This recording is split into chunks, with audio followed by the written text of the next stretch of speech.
النهارده ان شاء الله هنحكي في الفيديو ده ازاي الحرب دي اشتغلت وكانت اهدافها ايه. لو انت ما كنتش متابع اصلا الحرب بين ايران واسرائيل ففي الفيديو ده هتعرف كل المعلومات اللي انت عايز تعرفها، بل وكمان هتعرف السيناريوهات المحتمله في الاوقات الجايه. السؤال اللي ممكن يكون بخط عريض جدا هو مين اللي كسب الحرب دي؟ لا فعلا يعني مين اللي كسب؟ ايران في احدى الميادين عندها بتحتفل انها كسبت الحرب، وفي نفس الوقت اسرائيل في الميادين عندها بتحتفل انها كسبت الحرب، وحتى امريكا بتعلن ان هي انتصرت انتصار سياسي ما حصلش قبل كده. طب اصلا ازاي ده كله بيحصل وازاي الكل شايف نفسه كسبان؟ تعالى كده نفصص الموضوع خطوه بخطوه ونقول لك الحكايه كلها عامله ازاي على بعض. ولكن قبل ما نبتدي الفيديو ما تنساش تعمل لايك وتعمل فولو عشان نستمر في انتاج محتوى جديد. بص يا سيدي، اي حاجه في الدنيا دي ليها قواعد، والحرب دي فيها قواعد. فانت مثلا نقول ان طرف من الاطراف اللي كانت موجوده في الحرب كسبت. بص يا سيدي، عشان اي طرف من اللي دخلوا الحرب يقول ان هو كسب لازم يكون حقق الاهداف اللي دخل بيها الحرب، او على الاقل لو ما حققهاش كلها يبقى حقق معظمها. ومهما كانت الضربات اللي وجهها للطرف الثاني لو ما قدرش يحقق بيها اي حاجه من اهدافه، فهو مش بس ما قدرش يخسر الطرف اللي قدامه، لا ده بالعكس استنزف نفسه اقتصاديا واستنزف نفسه على مستوى الترسانه بتاعته. فدي القاعده اللي احنا هنتكلم عليها. انت عشان تدخل اي حرب لازم يكون عندك اهداف، وعشان تقول انا انتصرت لازم تكون محقق الاهداف دي او حتى معظم الاهداف. فتعالوا نشوف الثلاث دول دول كان اهدافهم ايه في الحرب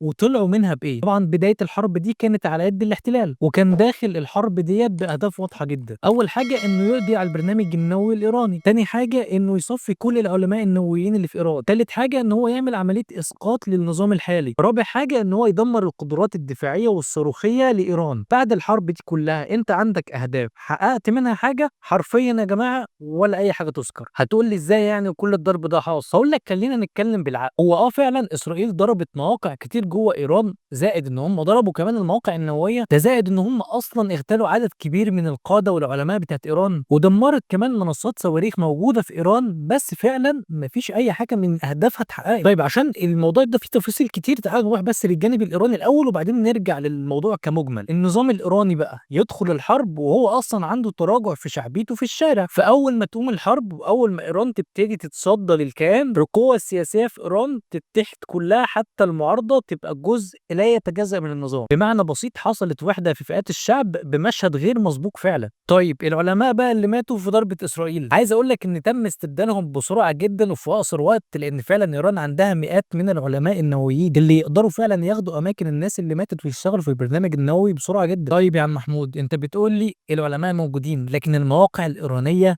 النوويه اللي اتضربت، فهمني والنبي، مش امريكا طلعت ضربتها بالطيران؟ بقول لك يا سيدي وببساطه دي لعبه كده او خدعه عملتها امريكا عشان ترضي الكيان وفي نفس الوقت ما تزعلش ايران. فالضربات اللي اتوجهت من امريكا تجاه المفاعلات النوويه اللي في ايران هي عملت اضرار ولكن ما دمرتوش، وبالتالي اللي بيحصل في البرنامج النووي بتاع ايران انه ممكن يتعطل شهور او سنه بالكتير، ولكن هو ما اتدمرش، ده لسه موجود على ارض الواقع ولكن تم تعطيله فقط. وكمان ايران قدرت تنقل اليورانيوم المخصب تقريبا بحوالي نسبه 83% قبل ما الضربات دي تحصل على المواقع، ولحد هذه اللحظه مفيش حد في العالم اجمع عارف فين اليورانيوم المتخصب ده غير ايران نفسها. وعشان تتخيل كميه اليورانيوم اللي هم نقلوها ديت، فانا عايز اقول لك ان كميه اليورانيوم دول تعمل 10 رؤوس نوويه في مده قليله جدا. وطبعا بعد اللي حصل دوت في اصرار ايران ان هي تعمل رؤوس نوويه بقى قوي جدا، زائد الدعم الشعبي اللي بقى موجود عشان يقدروا يقفوا في المستقبل قدام اي تهديد من امريكا او اسرائيل. طيب تعالى نرجع لاسرائيل، هي فعلا ضربت مواقع مهمه جدا ولكن ما حققتش اهداف، لان كان هدفها هو القضاء على البرنامج النووي الايراني. فيتفاجئوا ان هم فعلا قدروا يضربوا المفاعلات النوويه ولكن ما قدروش يضربوا اليورانيوم اللي هيعمل الرؤوس النوويه اصلا، ده زائد ان كل اللي قدروا هم يدمروه ايران هتقدر تصلحه في وقت قليل جدا. المقابل بقى ايران ترد رد قوي جدا للعالم كله ما كانش متوقع منها كده. ولكن ايران لاول مره في التاريخ منذ بدايه الاحتلال دوله تقدر تضرب الاحتلال في قلب تل ابيب وتقدر تدمر له مدن. جماعه اللي حصل ده مش عادي، اللي حصل ده ما حصلش على مر التاريخ منذ تاسيس البتاع دي. وده طبعا اللي عمل صدمه بقى في الصحافه بقى وصدمه في الراي العام في الشارع، لان زي ما انت عارف هم شايفين نفسهم الاقوى على وجه التاريخ اللي ما حدش يقدر يقف قدامهم. فيتفاجئوا ان ايران بترد رد قوي جدا وقادره تقصف تل ابيب ذات نفسها. وده اللي يخلي بقى الفلسفيين والصحفيين بتوع اسرائيل يطلعوا يقول لك طب احنا دخلنا الحرب دي، طب احنا مش عارفين انتصرنا ولا انهزمنا ولا ايه، ولا انت دخلتنا يا عم نتنياهو حرب واحنا مش مستعدين اصلا. لو تؤتي مني فتعالى اقول لك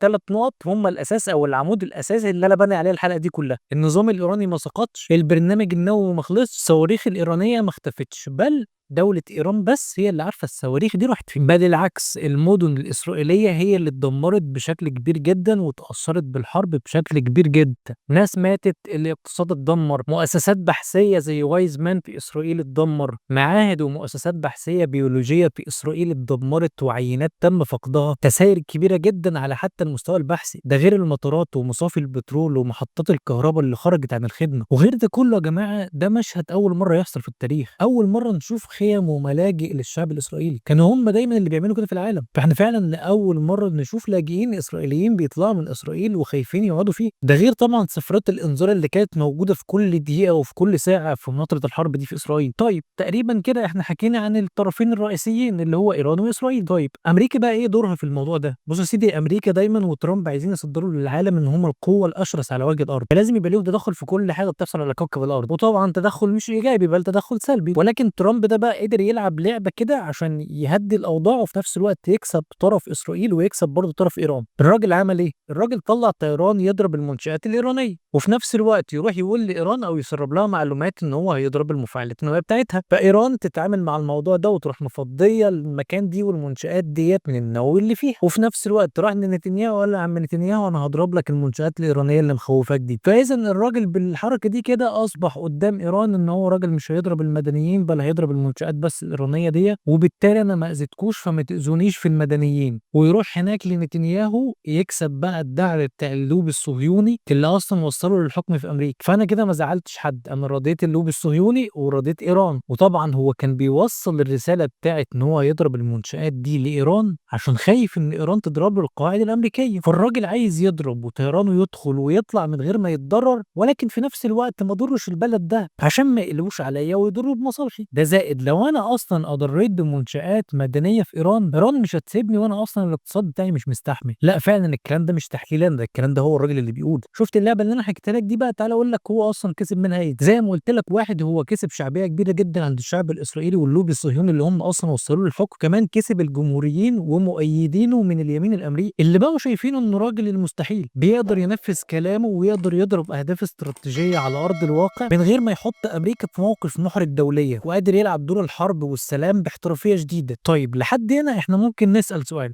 طب هو إسرائيل ليه بتحتفل إن هي انتصرت؟ هقول لك ببساطة يا سيدي، عشان نتنياهو كان بيدور على أي حاجة يهرب بيها من الصراعات الداخلية وقضايا الفساد اللي متوجهة له وقضايا الحروب الدولية اللي متوجهة له برضه. وفعلا الراجل قدر ياخد صف شعبه لأنه صدر لهم إن هو ضرب المنشآت الإيرانية، وكمان صف العلماء اللي كانت إيران بتتباهى بيهم. ولكن طبعا اللي هو ما كانش حاسبه الرد الإيراني اللي حصل. الصواريخ اللي قدرت توصل لقلب تل أبيب ما كانتش إسرائيل مستعدة أصلا، وبالتالي ما كانتش إسرائيل تقدر تستحمل الحرب دي لمده شهر كمان، كانت هتنهار فعلا، خصوصا لما طلعوا اصلا بيان ان بيقول لك معظم الصواريخ اللي في الدفاعات الجويه خلصت. وده بقى اللي جاوب على الاسئله بتاعت ان الصواريخ الايرانيه كانت بتعدي بسهوله جدا وبتضرب الاماكن اللي هي عايزاها بسهوله جدا، لان كانت الدفاعات الاسرائيليه الذخيره اللي فيها خلصت، فبالتالي الصواريخ الايرانيه بتروح تضرب الهدف بتاعها زي ما هي عايزه بدون اي اعتراض. وطبعا ايران كانت بتقول ان هي عندها لسه ترسانه قويه جدا تقدر تمد بيها الحرب لمده شهور وهي مش قلقانه. فنيجي بعد شويه الكلام دول نسال سؤال تاني: طب هو مين اللي كسب الحرب عشان نعرف دول مين اللي انتصر مين اللي ما انتصرش؟ الاجابه الصادمه في وجهه نظري هي ايران. طيب ليه؟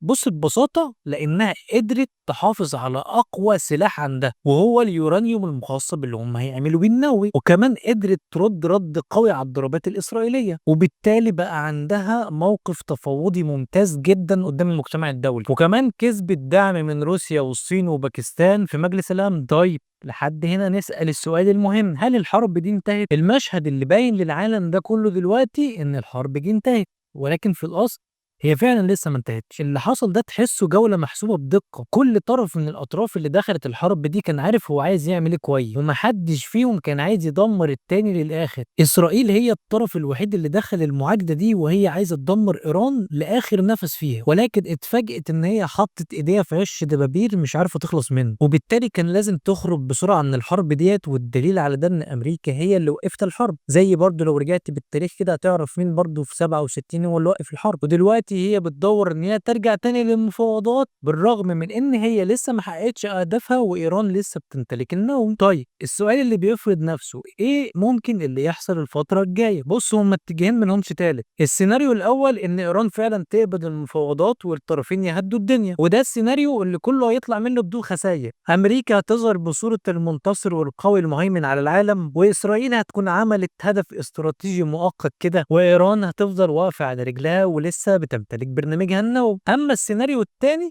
هو ان الصهاينه يغدروا ويرجعوا تاني للحرب، وساعتها الحرب دي هتجر وراها الكل. هنشوف ان شاء الله ايه اللي هيحصل، وهم خلاص عملوا وقف اطلاق نار، فان شاء الله لو في اي تطورات تاني هبلغك بيها فورا. وفي النهايه بقول لك ما تنساش تعمل لايك وتعمل اشتراك في القناه عشان يوصلك كل جديد، وتدعمني ان انا انتج فيديوهات بالشكل ده وبالكواليتي دي. اشوفك على خير.